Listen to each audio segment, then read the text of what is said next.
Ele vivia sozinho há anos. A culpa era sua companheira constante. Trancado em si mesmo, enterrava a saudade com silêncio e rotina. Até que uma mulher, errando o caminho, cruzou seu portão. E tudo o que ele jurava ter deixado para trás começou a florescer de novo. Às vezes, o destino vem disfarçado de engano e muda a vida inteira. Essa é a história que você vai ver hoje. Fique até o final, pois essa história traz uma lição que muita gente precisa ouvir. Então prepara a pipoca e comente aqui embaixo de onde estão assistindo. A gente vai te mandar um abraço. O sol já começava a mergulhar atrás das colinas quando o carro de Júlia avançava hesitante por uma estrada de terra esburacada. A poeira vermelha se levantava a cada metro, tingindo o horizonte de um tom ocre e seco. No rádio, só chiado. No celular, nenhum sinal. Era como se ela tivesse atravessado um portal para outro tempo, outro ritmo.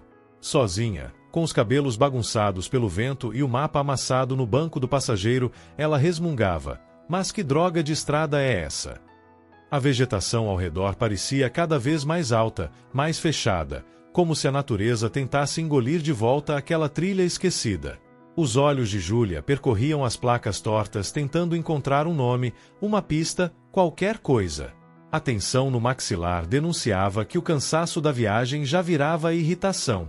Ao fazer uma curva, ela avistou uma cerca antiga e uma porteira de madeira entreaberta com um aviso meio apagado. Por impulso e desespero, entrou. Do outro lado, silêncio. Um silêncio quase sólido, que pressionava os ouvidos. A fazenda parecia adormecida no tempo. Casa de varanda larga, telhas antigas, galpões distantes ao fundo. Tudo era tão parado que parecia pintura. Júlia desceu do carro, hesitante, sentindo o cheiro forte de terra seca misturado ao perfume doce das flores silvestres. Ela chamou, sem resposta, e caminhou em direção à casa. Uma janela se abriu devagar. Um homem a observava com o senho franzido e os olhos fixos, como se tentasse decifrar se aquilo era real ou um delírio. Os segundos se estenderam mais do que deveriam. Então ele saiu pela porta, com passos firmes e calados, mãos calejadas e rosto sombrio. Júlia deu um passo atrás, mas não recuou. Oi, desculpa invadir. Preciso de ajuda, disse, com a voz mais firme do que se sentia por dentro. O homem parou, olhou o carro coberto de poeira, olhou para ela e disse apenas: aqui não é lugar de visita. A frase foi curta, mas cortante. Júlia sentiu o peso do aviso, mas também notou, no fundo daquelas palavras, algo que parecia mais medo do que raiva. Ele se virou para entrar de novo, mas parou no meio do caminho. Suspirou e disse, sem olhar para ela: fica na varanda. Já trago água. A noite caiu de vez, trazendo o cheiro da chuva e o som distante de trovões. Júlia, sentada num banco de madeira, abraçada às próprias pernas, olhava para o campo escuro à sua frente. Não sabia ainda, mas aquele era o início de algo muito maior do que um pedido de ajuda. E bem ali, no coração daquela fazenda esquecida, a vida dela estava prestes a ser redesenhada. Enquanto Júlia tomava a água oferecida com um copo de alumínio amassado, os olhos do homem a analisavam com uma desconfiança silenciosa. Ele não perguntava muito, apenas respondia o essencial. A estrada alagou mais cedo, só sai daqui amanhã. Ela agradeceu com um sorriso constrangido, tentando quebrar o gelo. Ele não retribuiu, apenas limpou as mãos num pano e disse: quem corre do mundo sempre acaba batendo em alguma cerca. A frase caiu como uma pedra no peito de Júlia. Ela não respondeu de imediato, apenas desviou o olhar para o campo escuro lá fora. O que ele sabia sobre ela? Nada. Mas a sensação era de que ele havia enxergado algo que nem ela mesma queria encarar. Não tô correndo. Só me perdi no caminho, murmurou, mais para si do que para ele. Ele não rebateu, mas o silêncio foi resposta suficiente. Depois da janta simples, arroz, ovo e um restinho de carne, ele se levantou, recolheu os pratos e apontou uma rede pendurada no canto da sala. Pode dormir aí. É segura. Júlia assentiu com um aceno tímido. Enquanto ele desaparecia para os fundos da casa, Ela se deitou e ficou encarando o teto de madeira. Aquela frase martelava. Quem corre do mundo? Ela estava correndo. O som da chuva começava a bater no telhado, e com ele vieram memórias que ela achava ter deixado para trás. O olhar desapontado da mãe, o silêncio frio do ex-noivo, a sua própria voz dizendo tá tudo bem quando claramente não estava. A rede balançava levemente, como se embalasse suas dúvidas. Naquele lugar estranho, pela primeira vez em muito tempo, ela se ouvia. Do outro lado da casa, Miguel olhava pela janela, o olhar perdido nas gotas que desciam pelo vidro embaçado. Ele também escutava o eco da própria frase. Aquilo escapou sem pensar, como quem deixa vazar um pedaço de si sem querer. E aquilo o incomodava. Não era só ela que parecia fugir, ele mesmo vivia fugindo de tudo, escondido ali naquela casa. Mas agora havia alguém ali. E isso mexia com ele. E assim, enquanto a chuva caía firme lá fora, duas almas inquietas dividiam um espaço sem saber que tinham mais em comum do que imaginavam. Uma corria em busca de algo que ainda não sabia nomear. A outra se escondia de um passado que ainda doía. Mas o tempo, como a chuva, sempre encontra uma maneira de amolecer a terra. E onde parecia não haver nada, algo estava prestes a brotar. Na manhã seguinte, Júlia acordou com um cheiro forte de café passado e o som de galinhas ciscando no terreiro. A luz entrava pelas frestas da janela com um tom dourado e calmo que contrastava com o turbilhão dentro dela. Sentou-se na rede ainda zonza, não só do sono, mas da estranheza de estar ali. Do outro lado da sala, Miguel já estava de pé, mexendo numa panela sobre o fogão a lenha. Fome? Perguntou, sem virar o rosto. Ela se levantou devagar, pegando o casaco jogado no canto da sala. Se tiver café, já ajuda. Ele serviu numa caneca velha, sem dizer nada. Júlia tomou o primeiro gole e percebeu o silêncio dele não era grosseria, era hábito. Aquela casa parecia parada no tempo, mas não era vazia. Em cada detalhe, nas fotos desbotadas, nos móveis antigos e na forma como ele limpava as coisas com delicadeza, havia um cuidado. Um luto silencioso pairava no ar. Durante o café, ela tentou puxar conversa. Você vive aqui sozinho? Ele respondeu com um simples sim. E sempre viveu aqui? Ele hesitou. Nem sempre. Júlia percebeu que cada pergunta era um campo minado e decidiu mudar de assunto. Comentou sobre a chuva da noite anterior, sobre a estrada, sobre como tinha medo de atolar. Ele só disse, hoje não dá para sair. A estrada vira lama. Amanhã, talvez. Com o passar das horas, ela se ofereceu para ajudar na cozinha, alimentou os animais com ele e até limpou o alpendre. Miguel estranhava, mas não impedia. Aos poucos, a presença dela, mesmo sem grandes gestos, ia preenchendo o espaço. Júlia, por sua vez, começava a se sentir menos como uma invasora e mais como alguém em trânsito. Não sabia para onde ia, mas talvez não estivesse mais fugindo. Durante a tarde, Miguel subiu no galpão para consertar o telhado. Júlia, sentada num toco de madeira, observava o campo ao longe, tentando captar alguma coisa naquele silêncio que gritava. Ela encontrou um caderno velho num banco e folheou as páginas. Anotações soltas, desenhos, uma letra firme e antiga. Ao mostrar para ele, ouviu, era dela. Gostava de escrever. Júlia não perguntou mais nada, mas guardou aquilo no peito como um mapa não decifrado. No fim do dia, ela se deitou na rede de novo, com o corpo cansado e a mente inquieta. A chuva não voltou, mas o vento batia nas árvores com força. Júlia olhou pro teto, pro escuro, pro silêncio, e sentiu algo novo, curiosidade. Quem era aquele homem? O que fazia ali, tão sozinho? E por que ela sentia que havia chegado ali por algum motivo maior do que simplesmente se perder? No fim da tarde seguinte, o céu clareava pela primeira vez desde que Júlia chegara à fazenda. Ela andava sozinha entre os pés de eucalipto, sentindo o cheiro da terra molhada e o barulho dos próprios passos. Quando voltou, encontrou Miguel sentado nos degraus da varanda, segurando uma garrafa de cachaça quase vazia. Era a primeira vez que o via assim, vulnerável. Os olhos estavam vermelhos, mas não era da bebida. Era saudade. Hoje faz 4 anos que ela se foi. A frase cortou o silêncio como um raio num céu limpo. Júlia congelou. Sentou ao lado dele sem dizer nada. Miguel girava a garrafa nas mãos, sem olhar para ela. Saiu de manhã, disse que voltava pro almoço. Não voltou.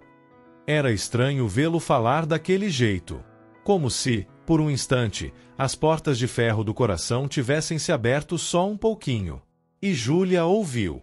Com respeito. Com presença. Ele contou, entre pausas e goles curtos, que a esposa havia morrido num acidente de carro numa estrada parecida com aquela. E que, por algum motivo que ele não conseguia explicar, sentia que era culpa dele. Júlia quis dizer que não era, mas não disse. Sabia que certas dores não se discutem, se acolhem. Então, apenas colocou a mão sobre a dele e deixou o silêncio falar por ela. Foi a primeira vez que ele não recuou ao toque. Depois disso, a atmosfera entre os dois mudou. Miguel já não evitava tanto o olhar dela. Júlia, por sua vez, começou a enxergar o homem por trás da dor. Alguém que ainda tinha vida, ainda que não soubesse o que fazer com ela. No dia seguinte, ela decidiu que iria embora. Não por medo, mas por sentir que estava começando a se envolver mais do que deveria. A estrada já secou. Acho que é melhor eu ir, disse, ao pé da escada. Ele não tentou impedi-la. Apenas assentiu com um como quisera abafado. Mas, quando ela foi até o carro e tentou ligar, nada aconteceu. O motor engasgava, insistia e morria. Ela tentou de novo. Nada. Miguel apareceu devagar, com uma chave de fenda na mão e o semblante carregado. Vou dar uma olhada. E ali, diante do capô aberto e das palavras não ditas, os dois entenderam. Ela ainda não estava pronta para ir. E talvez ele ainda não estava pronto para deixá-la ir. Mais tarde, sozinha no quarto de hóspedes, Júlia escrevia no bloco de notas do celular. Não sabia exatamente o que. Apenas deixava escorrer.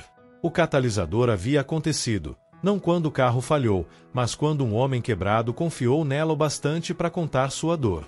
Era tarde demais para fingir que aquilo era só um abrigo temporário. A fazenda tinha deixado de ser só um lugar. Tinha virado espelho. No dia seguinte, o céu amanheceu limpo, o ar leve, como se a natureza conspirasse a favor de uma mudança. Júlia olhava pela janela da sala, a xícara de café nas mãos, tentando convencer a si mesma de que ainda era só uma hóspede por acaso. Miguel mexia nos canteiros do lado de fora, em silêncio, como sempre. Mas agora havia algo diferente nos gestos dele, mais lentos, mais conscientes da presença dela. E ela sentia isso, mesmo sem palavras. Sozinha na varanda, Júlia pegou o caderno antigo que havia encontrado dias antes. Folheou as páginas, parando em uma com uma letra delicada, onde estava escrito: às vezes, o amor vem em silêncio, e a gente só escuta quando para de fugir. Ela leu aquela frase 3 vezes. Era da esposa dele? O coração apertou.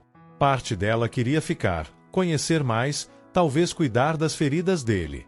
Mas outra parte gritava: você sempre se mete onde não é chamada. Miguel entrou na sala depois do almoço e a encontrou sentada, com o olhar distante. Se quiser ir para a vila, posso te levar amanhã de manhã. Ela assentiu devagar, sem responder. A ideia de ir embora pesava, mas ficar parecia perigoso. Não pelo lugar, mas pelo que estava nascendo ali. Júlia se perguntava se era carência, empatia ou algo mais profundo. Tinha medo de confundir compaixão com amor. Naquela noite, a luz acabou. A tempestade voltou, como se o céu também precisasse desaguar. Sentados à luz de velas, comeram em silêncio até Júlia rir de uma das goteiras insistentes no canto do teto. Miguel sorriu, quase sem querer. E então, como se fosse a coisa mais natural do mundo, começaram a conversar sobre infância, sobre o que fariam se pudessem recomeçar, sobre o medo de amar de novo. As barreiras foram cedendo, uma por uma. Quando a luz voltou, horas depois, ela já não pensava mais na estrada. Pensava nele. Em como ele preparava o café do jeito que ela gostava. Em como ele deixava a toalha limpa na cadeira. Coisas pequenas, mas que diziam muito. Ela se perguntava se era certo desejar aquilo. Se era justo entrar na vida de alguém que ainda vivia preso ao passado. E, acima de tudo, se ela mesma estava pronta para deixar de fugir. Na manhã seguinte, ela acordou com a mochila pronta e deixou na beira da cama. Passou o dia ajudando com as galinhas, colhendo hortelã e limpando a varanda. Quando Miguel perguntou se ela queria que ele a levasse, ela só respondeu: "Acho que posso esperar mais um pouco." Era isso, não era hora de ir embora. Mas também não era hora de se entregar. Era o momento de ouvir o coração, com cautela. 2 dias depois, Júlia saiu cedo, sem avisar. Caminhou até a árvore mais alta da fazenda, onde a vista alcançava o horizonte inteiro, e se sentou ali com o caderno da esposa de Miguel. Folheou até encontrar uma página em branco e começou a escrever. Não sobre o passado, nem sobre o futuro. Escrevia sobre o agora, sobre a paz de acordar sem barulho de cidade, sobre o jeito que o vento soprava entre os galhos, e sobre como, sem perceber, ela começava a se reconstruir naquele lugar. Miguel a encontrou ali, horas depois. Carregava um pequeno banquinho de madeira e 2 canecas com chá de hortelã. Sentou ao lado dela sem dizer nada, e juntos ficaram observando o céu mudar de cor. Júlia sorriu. "Você vem sempre aqui?" Ele respondeu com um sorrisinho de canto: "Desde ontem." Era um novo tipo de silêncio entre os dois. Não o desconfortável, mas o que conforta. O que diz mais que qualquer palavra. De volta à casa, ela tirou a mochila de cima da cama e a guardou no armário. Não havia mais planos de partir, pelo menos, não ainda. Passou a ajudar com mais tarefas, plantou, cozinhou, limpou o galpão. E à noite, sentavam juntos no alpendre, falando da vida como se fossem 2 velhos conhecidos tentando lembrar de quem foram antes da dor. O cotidiano virou elo. E, com ele, nascia uma rotina compartilhada que ninguém planejou. Certo dia, ele a levou até um lago escondido no meio do mato. O caminho era difícil, mas o lugar, mágico. Ali, ele contou sobre o dia do acidente. Sobre como havia insistido que a esposa fosse resolver um assunto na cidade, mesmo com a previsão de chuva. Ela não queria ir. Eu insisti. A voz embargou. Se eu não tivesse, talvez ela ainda estivesse aqui. Júlia ouviu, engolindo o nó na garganta. Ela segurou a mão dele. E ele, pela primeira vez, apertou de volta. Naquela noite, Júlia se deitou com o coração leve e pesado ao mesmo tempo. Leve por ter sido acolhida ali, por estar criando raízes. Pesado por saber que havia fantasmas entre eles. Mas já não queria fugir. Decidiu ficar. Não só fisicamente, mas por inteiro. Era sua escolha, e ela estava pronta para ela. A vida que deixou para trás parecia, agora, só uma lembrança distante de quem ela não era mais. E foi assim, sem aviso, que a aventura começou de verdade. Ela não chegou com promessas, nem com certezas. Chegou com mãos sujas de terra, olhos cansados e silêncios compartilhados. Júlia escolheu ficar. E, com isso, escolheu também enfrentar o que vinha com a decisão: a dor, o afeto, os medos, os recomeços. Pela primeira vez, a estrada deixava de ser fuga e passava a ser caminho. Com o passar das semanas, uma nova dinâmica começou a se formar entre eles. Não era amor declarado, nem confissões de cinema. Era o toque acidental que ficava por 1 segundo a mais. O olhar que se desviava, mas voltava. A risada sincera que quebrava a rigidez dos dias. Tudo era sutil, mas pulsava forte. O que era acolhimento começou a virar presença. E a presença, pouco a pouco, virou necessidade. Numa manhã nublada, enquanto varriam folhas do alpendre, os dedos se tocaram ao pegar a mesma vassoura. Foi 1 segundo. Mas ali havia algo, um silêncio que gritou. Júlia riu, nervosa. Miguel disfarçou, puxando conversa sobre o tempo. Mas naquela pausa havia um mundo. E, mesmo sem admitir, os dois sabiam, havia algo crescendo. E não era só entre eles, era dentro deles. Mais tarde, sentados na varanda, ela perguntou: você já pensou em ir embora daqui? Ele respondeu seco: não tenho para onde. Ela, com um leve sorriso, rebateu: e se o destino bater na sua porta de novo, mas com outro rosto? Miguel a encarou por alguns segundos, mas não respondeu. Só olhou o campo ao longe, como se procurasse uma resposta nas nuvens. Júlia não insistiu. Mas o silêncio dessa vez não era recusa. Era medo. Com o passar dos dias, os gestos se tornaram mais íntimos. Ele começou a separar um prato do jeito que ela gostava. Ela, por sua vez, remendou uma camisa rasgada dele com linha azul, a única que havia encontrado. Certa noite, ele tocou uma música antiga no violão. Júlia, encostada na porta, fechou os olhos e deixou-se levar. Ali, sem palavras, sem promessas, algo entre eles já havia começado. Como um fogo brando que aquece antes de queimar. A chegada de um velho conhecido de Miguel, meses sem aparecer, que veio cobrar uma dívida antiga, abalou o equilíbrio frágil. Júlia ouviu parte da conversa sem querer, escondida atrás da porta. O homem dizia que Miguel estava se esquecendo do que devia, ficando mole de novo. Miguel apenas dizia: já paguei o que tinha que pagar. Mas Júlia viu. Nos olhos dele. A culpa ainda estava ali. E a vergonha também. Naquela noite, Miguel se afastou. Voltou ao jeito fechado, calado, quase rude. Júlia sentiu o baque, mas não forçou. Trama B não é feita só de flores. É feita também dos espinhos da alma. E agora, ela entendia. O amor não é o fim da dor, mas a coragem de segurar a mão do outro mesmo quando a dor aparece. E ela, apesar do medo, queria segurar a dele. Nos dias seguintes, a tensão foi se dissolvendo devagar, como orvalho ao sol. Miguel voltou a falar, aos poucos. Júlia retomou os sorrisos. Juntos, criaram novos rituais. Colher jabuticabas no pé logo cedo, tomar banho de rio nas tardes quentes, tentar cozinhar receitas novas, mesmo que queimassem metade delas. A convivência se tornou mais leve. As risadas aumentaram. Era como se, finalmente, os dois tivessem baixado as defesas. Miguel mostrou a Júlia um galpão antigo, onde guardava ferramentas, móveis velhos e uma caixa cheia de lembranças. Havia cartas da esposa, fotografias amareladas, bilhetes com receitas, um diário com folhas soltas. Ele deixou que ela tocasse, visse, lesse. Era um gesto de confiança. Júlia, respeitosa, não invadiu, mas leu um poema rabiscado na contracapa de um caderno. Não é sobre partir, é sobre ficar até florescer.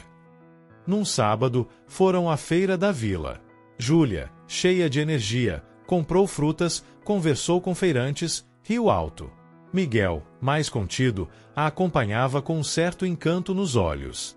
Você ilumina o lugar por onde passa, ele disse, quase sem perceber. Júlia corou. Era a primeira vez que ele dizia algo assim. Foi simples, mas sincero. E, naquele instante, o mundo pareceu menor e mais bonito.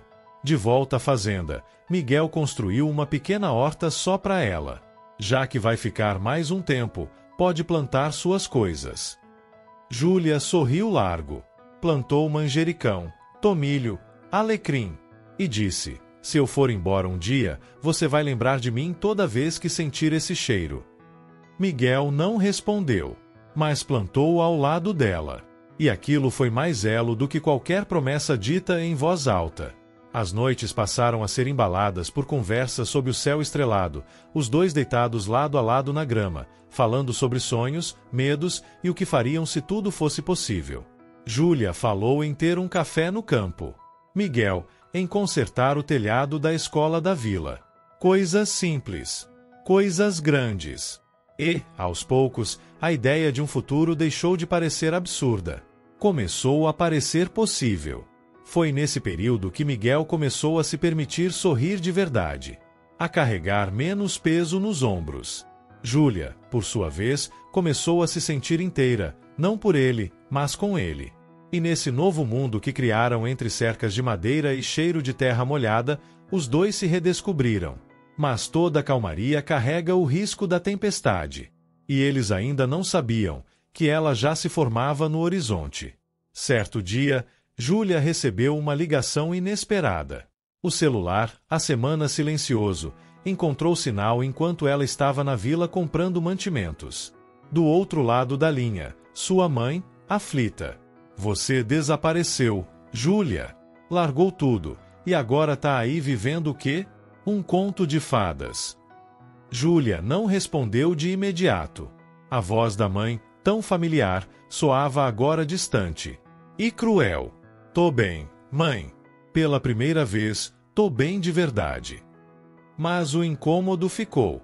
Ela voltou à fazenda com o semblante fechado. Miguel notou. Tentou perguntar, mas ela desviou. Só cansaço.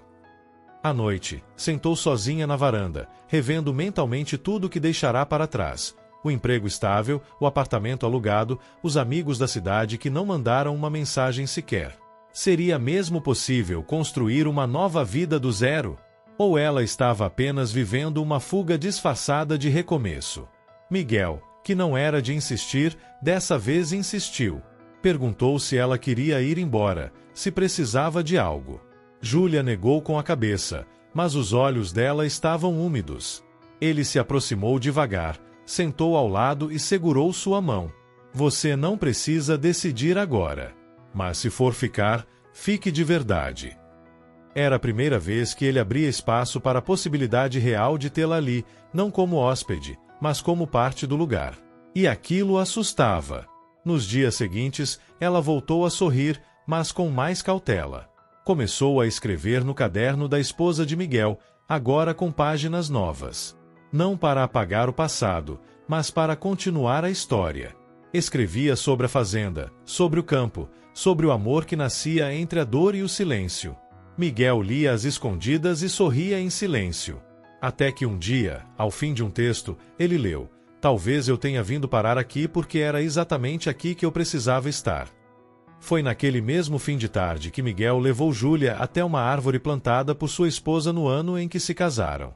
Ela dizia que tudo que a gente planta com intenção vira vida. E ficou em silêncio por alguns segundos. Plantei muita dor aqui depois que ela se foi. Mas com você, tá nascendo outra coisa. Júlia sentiu os olhos marejarem. E, naquele momento, os dois se abraçaram, sem urgência, sem medo. Só verdade. Era o ponto de virada. O meio da história. O momento em que o desejo se torna escolha. Júlia, pela primeira vez, enxergava um futuro real ali. E Miguel, pela primeira vez, queria construir algo de novo. Mas nenhuma jornada acontece sem teste. E mesmo o amor mais sincero precisa resistir às tempestades que virão. Porque a vida, como a terra, só floresce depois de enfrentar a chuva. Alguns dias depois, enquanto Miguel consertava a cerca do pasto, um carro desconhecido estacionou diante da casa. Júlia saiu da cozinha, limpando as mãos no avental, e congelou ao ver quem descia, o irmão da esposa falecida. Um homem de fala ríspida e olhar acusador. Ele não cumprimentou, nem perguntou nada. Apenas disse, direto: você tá esquecendo quem você foi. E quem você perdeu. Júlia observava de longe, sentindo um calafrio percorrer a espinha. A conversa entre os dois foi tensa, seca, cheia de pausas cortantes. O visitante dizia que Miguel estava apagando a memória da irmã, que aquela casa não era lugar para outra mulher. Miguel, firme, respondeu: ninguém apaga ninguém. Mas a vida continua, mesmo quando a gente não quer. Quando o homem foi embora, deixou um rastro de dor e dúvida no ar. Júlia tentou confortá-lo, mas ele apenas murmurou: talvez ele tenha razão. Naquela noite, Miguel se afastou. Voltou a dormir no antigo quarto dos fundos, evitou olhar nos olhos dela, evitou até sentar no mesmo banco da varanda. Júlia sentiu o peso do afastamento como uma ausência dentro do peito. Voltou a escrever, mas as palavras doíam. Sentia que, mais uma vez, estava prestes a ser deixada. E dessa vez, não seria por acidente, seria por medo. Medo de amar de novo. Os pequenos gestos cessaram. O café dela não vinha mais adoçado. A rede na sala ficou vazia. O violão ficou em silêncio. Era como se tudo o que tinham construído estivesse desmoronando, peça por peça. Júlia se perguntava se tinha feito algo errado, se tinha avançado demais. Mas, no fundo, sabia, não era sobre ela. Era sobre ele. Sobre o passado que ainda segurava forte o presente. O clima na fazenda mudou. Até os animais pareciam mais silenciosos, como se sentissem a tensão entre os dois. Júlia pensou em ir embora, mas algo dentro dela insistia em ficar. Queria lutar. Não apenas por eles, mas por ela também. Pela primeira vez na vida, queria ser constante. Mas como se permanece num lugar onde o outro ainda vive preso em um tempo que já passou? E foi então que, numa tarde cinza, ela entrou no quarto dele e deixou o caderno em cima da cômoda. Nele, apenas uma frase escrita à mão: "Eu não vim te substituir. Vim te lembrar que você ainda está vivo." Depois, saiu sem dizer uma palavra. Miguel ficou ali, parado, olhando aquela frase como quem encara um espelho pela primeira vez. Mas ainda assim, não reagiu. Na manhã seguinte, Júlia acordou cedo.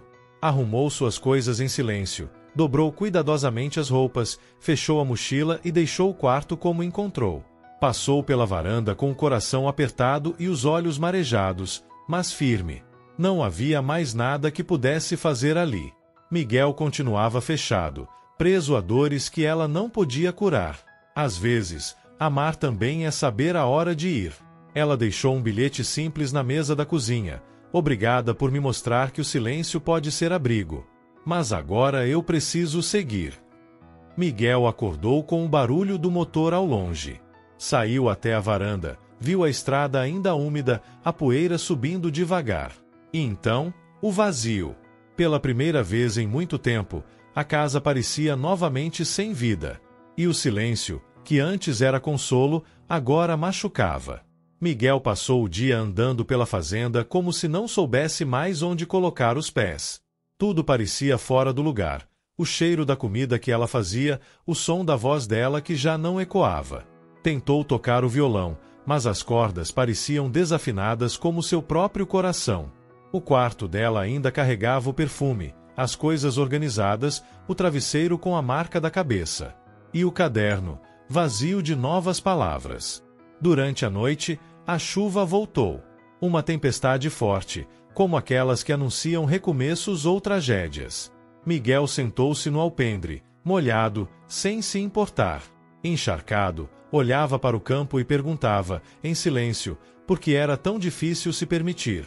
Ele queria tanto acreditar que era possível viver outra vez, mas algo dentro dele ainda gritava que não merecia. Era prisioneiro do próprio luto. Pela primeira vez, Miguel chorou. Não por raiva, não por arrependimento, mas por perceber que tinha tido a chance de recomeçar e deixou escapar. A mulher que lhe trouxe de volta o som das manhãs, o gosto do chá, o riso no fim do dia, tinha partido. E ele, mais uma vez, tinha escolhido o medo. O medo venceu. E com ele veio o vazio. Total. Inescapável. Naquela noite, entre o som da chuva e os soluços abafados, Miguel entendeu, tudo estava perdido. A mulher que poderia ter sido o novo capítulo da sua história tinha ido embora. E ele, mais uma vez, tinha ficado para trás, sozinho, como sempre temeu, mas agora, por escolha própria. Uma escolha que doía mais do que qualquer outra. Os dias que se seguiram foram pesados. Miguel não saía mais para cuidar da horta, não alimentava os animais com a mesma dedicação. A fazenda, antes viva com a presença dela, parecia ter adormecido junto com ele. A poeira voltava a se acumular nos móveis, o violão permaneceu intocado. O tempo arrastava os minutos com crueldade. E Miguel, consumido pelo arrependimento, vivia cada segundo com o peso de quem deixou o amor escorrer pelas mãos. Certa tarde, ele encontrou o caderno que Júlia deixará sobre a mesa da varanda. Havia mais uma página escrita que ele não tinha visto antes. Nele, ela descrevia a primeira vez que sentiu que estava em casa, ali, ao lado dele, quando ele a ensinou a cuidar da plantação. Ali eu soube que o amor não precisa fazer barulho. Ele pode ser uma semente plantada no silêncio. Miguel fechou o caderno com as mãos trêmulas e os olhos marejados. Levantou-se e caminhou até o lago. Sentou na beira, como haviam feito juntos, e encarou a água parada. Tocou a terra ao lado da árvore da esposa e sussurrou: "Desculpa, mas eu também preciso viver." Era a primeira vez que falava aquilo em voz alta. Ali, entre a ausência e a memória, Miguel enfrentava os próprios fantasmas, sem escudo, sem desculpas, só ele e a verdade. E a verdade era: ele queria Júlia de volta. No caminho de volta, passou pela horta que ela plantou. O cheiro do manjericão invadiu o ar.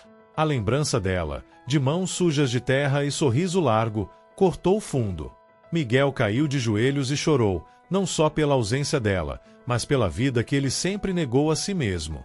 E ali, naquele solo úmido, molhado pelas lágrimas e pela chuva da véspera, algo dentro dele finalmente se quebrou para poder recomeçar. Naquela noite, Miguel acendeu todas as luzes da casa.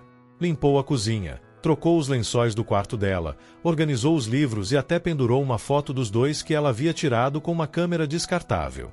Era o gesto de alguém que, mesmo sem saber se haveria retorno, estava pronto. Pronto para pedir desculpas. Pronto para amar. Pronto para tentar. Sentado no alpendre, sob o céu estrelado, Miguel olhava para o portão da fazenda com o coração aberto e as mãos vazias. E pela primeira vez, não havia mais medo. Havia desejo. Desejo de ser melhor. De não repetir os erros. De correr atrás. A noite escura tinha sido longa, dura e silenciosa. Mas agora, ele sabia que precisava sair dela. E fazer algo. Antes que fosse tarde demais. No dia seguinte, Miguel acordou com o primeiro raio de sol atravessando a cortina fina da sala. Vestiu a melhor camisa que tinha, a azul clara, recém-remendada por Júlia, e calçou as botas limpas. Passou café, ajeitou os cabelos diante do espelho empoeirado e pegou o velho carro que mal usava. Não disse nada. Apenas dirigiu. A estrada até a vila nunca pareceu tão longa ou tão importante. Enquanto o carro avançava, a paisagem familiar parecia outra. Cada curva, cada árvore, cada cerca tinha um novo significado. Era como se tudo ao redor dissesse: vai. Miguel sentia o peito apertado, mas também cheio. Pela primeira vez em anos, estava indo em direção ao que queria, e não fugindo do que doía. Ele não sabia se encontraria Júlia, mas precisava tentar. Não por obrigação, por amor. Chegando à vila, parou diante da pequena pensão onde ela havia comentado que ficaria se precisasse de um tempo. Entrou com passos contidos, quase inseguros, e perguntou por ela. A senhora do balcão sorriu, saiu cedo. Disse que ia visitar um lugar que significava muito. Miguel soube na hora. Pegou o carro e voltou pela estrada. Não para a fazenda, mas pro lago. E lá estava ela, sentada à beira da água, como tantas vezes. O cabelo solto ao vento, o caderno no colo, os pés descalços tocando a grama. Miguel estacionou devagar, caminhou até ela com o coração batendo alto. Quando Júlia o viu, não disse nada. Apenas fechou o caderno e olhou nos olhos dele. Havia um silêncio ali, mas não era de mágoa. Era de espera, de perguntas guardadas. Miguel se ajoelhou diante dela, segurando o caderno dela nas mãos. Você me ensinou que o silêncio pode ser amor também, e que a vida não espera a gente estar pronto. A voz falhava, mas não recuava. Eu quero tentar, errar e acertar, com você, se você ainda quiser. Júlia não respondeu com palavras. Apenas tocou o rosto dele com as mãos firmes e disse: você demorou, mas chegou. Foi ali que o ato final começou. Não com fogos, nem beijos desesperados. Mas com a escolha. Escolher ficar. Escolher lutar. Escolher ser. Porque o amor, na sua forma mais sincera, não precisa gritar. Ele só precisa se mostrar, inteiro, verdadeiro, disposto. E Miguel, enfim, estava. Alguns meses depois, A fazenda parecia outra. Ainda tinha o mesmo cheiro de terra, o mesmo canto dos galos pela manhã e o mesmo céu aberto, mas agora havia vida pulsando em cada canto. Júlia cuidava da horta como se cuidasse de uma extensão do próprio coração. Miguel reformou a varanda, construiu um pequeno ateliê para ela escrever e abriu espaço na estante para os novos livros que chegavam juntos com ela. O passado não havia sido apagado, havia sido acolhido. Miguel passou a ir mais vezes à vila. Ajudava na escola, doava parte da produção da fazenda para famílias da região e, quando perguntavam o que tinha mudado, ele só sorria e respondia: "Eu parei de fugir." Júlia, por sua vez, passou a escrever textos para um jornal da cidade, contando histórias simples do campo, do cotidiano, da vida que renasce devagar. E em cada uma delas, havia um pouco dele. Num fim de tarde, sentados no mesmo banco onde se viram pela primeira vez, ela perguntou: "Você ainda sente medo?" Ele respondeu: "Todos os dias. Mas agora sei que o amor também assusta, porque ele importa." Júlia sorriu. "E você ainda sente culpa?" Ele segurou a mão dela e disse: "Sinto memória. A culpa, deixei lá no lago." Foi a resposta mais honesta que ela poderia ouvir, porque não era ensaio. Era verdade. Certo dia, encontraram o velho caderno da esposa dele já quase 100 páginas. Miguel virou-se para Júlia e disse: "Acho que tá na hora de começar outro." Ela abriu um novo, escreveu a primeira linha. Toda história tem um início, mesmo quando a gente acha que já está no fim. Ele riu e escreveu a segunda linha logo abaixo. E ali, lado a lado, escreveram juntos o primeiro capítulo de um futuro sem medo. A vida na fazenda seguiu sem grandes acontecimentos, mas com beleza em cada rotina. O pão quentinho no fim do dia, as mãos sujas de terra, as noites estreladas embaladas por silêncio e violão. O amor deles não era de cinema, mas era real. E era forte. Cresceu como crescem as árvores, devagar, mas com raízes profundas. E isso era o suficiente. Era tudo. A fazenda, agora, tinha o nome de uma nova placa na entrada: Fazenda Recomeço. E todo visitante que chegava por engano, ou por destino, era recebido com café quente, silêncio acolhedor e um aviso escrito à mão: quem corre do mundo, às vezes encontra um lar. Porque ali, naquela terra de poeira e afeto, duas almas haviam se encontrado. E não se largariam mais. O céu estava em tons de laranja quando Júlia saiu pela porta da frente com 2 xícaras fumegantes nas mãos. Chamou Miguel com um assobio baixo, do jeito que aprenderá com ele. Ele veio sorrindo, limpando as mãos sujas de graxa no pano velho. Sentaram-se juntos no degrau da varanda, onde tudo começara. A xícara dela tinha o desenho de uma folha. A dele, um coração riscado à mão. O campo à frente dançava sob a brisa leve, como se comemorasse aquele momento calmo, mas cheio de história. Pássaros voavam em pares sobre o pasto. A velha cerca de madeira, agora reforçada, cercava mais do que terra, cercava lembranças, escolhas, raízes. Júlia encostou a cabeça no ombro dele. Miguel, em silêncio, passou o braço por trás dela. Nenhuma palavra foi dita. E nenhuma faltava. Dentro da casa, o novo caderno repousava sobre a mesa, com páginas já preenchidas por pequenas cenas da vida, receitas novas, nomes de galinhas, ideias para o futuro. Em uma delas, uma anotação rabiscada de Miguel: hoje plantei tomates. E, com eles, a certeza de que estou vivo. Júlia havia desenhado um coração embaixo. Pequenos detalhes. Grandes significados. Do lado de fora, o céu escurecia devagar. O sol se escondia atrás do morro, mas a luz ainda tocava o rosto dos dois com delicadeza. Júlia suspirou fundo. Nunca pensei que me perder me traria até aqui. Miguel olhou para ela e respondeu: talvez a gente precise se perder para achar o que importa. E então, o silêncio de novo, confortável, cheio, vivo. Um vagalume cruzou o ar, como um ponto de luz no meio da escuridão. Júlia o seguiu com os olhos, sorrindo. Ele também achou o caminho. Miguel riu baixo. Ou talvez tenha inventado um. E, ali, naquela simplicidade, naquele calor manso de fim de tarde, eles selaram mais um dia, não como dois sobreviventes da dor, mas como dois construtores da esperança. E a última visão foi essa. A casa iluminada, os dois juntos na varanda e a placa de madeira balançando levemente ao vento. Fazenda Recomeço. E o mundo, por um instante, pareceria exatamente onde deveria estar. E aí, você também acredita que o amor pode florescer mesmo nos lugares mais improváveis? Já viveu algo que começou por acaso, mas mudou tudo? Conta pra gente nos comentários. A sua história pode inspirar outras pessoas também. Se essa história tocou seu coração, imagina as próximas que vêm por aí. Então já se inscreve no canal, ativa as notificações e não perde nenhum dos nossos vídeos. E aproveita, clica no vídeo que está aparecendo aqui do lado. Tem mais uma história emocionante esperando por você.